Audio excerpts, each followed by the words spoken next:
نحمدہ و نصلی علی رسولہ الکریم اما بعد۔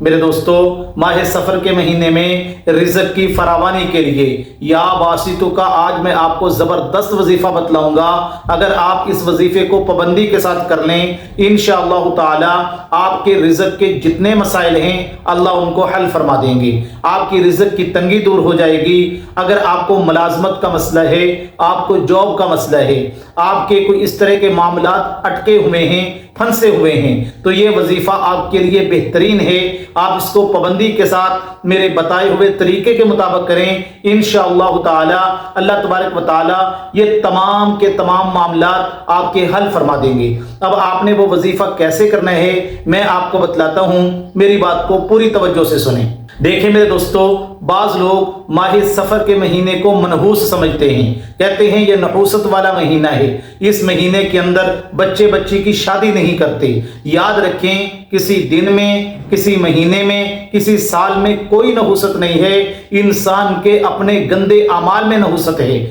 غلط اعمال میں نحوست ہے۔ ایسے عمل جو اللہ اور اللہ کے رسول کے حکموں کو توڑ کے بندہ کرتا ہے، ان اعمال کے اندر نحوست ہوتی ہے۔ دنوں میں، سال میں، مہینے میں کوئی نحوست نہیں ہوتی۔ تو اس لیے یہ ساری کی ساری باتیں من گڑت ہیں اور اسلام اور شریعت کے ساتھ، قرآن و سنت کے ساتھ ان کا کوئی تعلق نہیں ہے۔ تمام کے تمام مہینے یہ اللہ تبارک و تعالیٰ کے بنائے ہوئے ہیں۔ آج میں آپ کو سفر کے مہینے کا ہی وظیفہ بتلانے لگا ہوں۔ آپ اس کو کریں، پھر آپ دیکھیں کہ اس مہینے کے اندر اس وظیفے کو کرنے کی برکت سے اللہ آپ کے کیسے کیسے مسائل حل فرماتے ہیں۔ یاد رکھیں کہ آپ نے یہ جو وظیفہ کرنا ہے، اس کو قرآن مجید کی ایک آیت مبارکہ کے ساتھ ملا کے کرنا ہے۔ قرآن مجید ایک ایسی مقدس کتاب ہے جس کے بارے میں فرمایا تبرک بالقرآن فإنہ کلام اللہ۔ لوگو، قرآن جو ہے یہ اللہ کا کلام ہے، اس کے ذریعے سے برکتیں حاصل کیا کرو۔ قرآن مجید کا ہر عمل پر تاثیر ہے۔ ایک آدمی ایک بزرگ کے پاس آیا، کہنے لگا حضرت میرے رزق کے معاملات ہیں، مجھے کوئی وظیفہ بتلا دو۔ انہوں نے یہی وظیفہ ان کو بتلایا۔ کہنے لگا حضرت یہ تو بڑا مختصر سا وظیفہ ہے، آپ مجھے کوئی لمبا چوڑا وظیفہ بتلائیں۔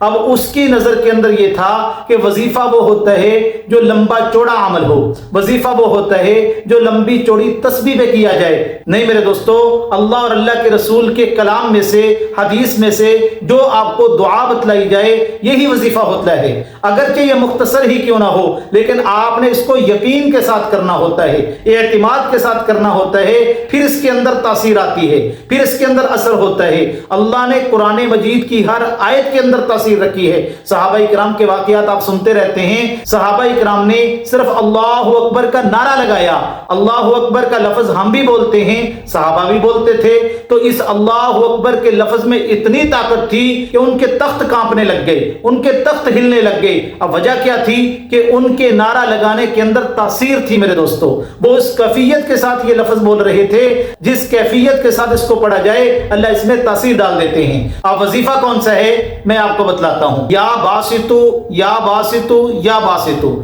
یہ اللہ تبارک و تعالیٰ کا ایک صفاتی نام ہے۔ آپ نے اس کو 313 مرتبہ فجر کی نماز کے بعد اور 313 مرتبہ عشاء کی نماز کے بعد پڑھنا ہے، اور اس کے ساتھ قرآن مجید کی یہ آیت مبارکہ آپ نے 11 مرتبہ اول آخر پڑھنی ہے۔ اللہ یبسط الرزق لمن یشاء ویقدر، اللہ یبسط الرزق لمن یشاء ویقدر۔ پھر یہ عمل کرنا ہے، چاند دن یہ عمل کر لیں، انشاءاللہ تعالی اللہ آپ کے رزق کے تمام معاملات کو حل فرما دیں گے۔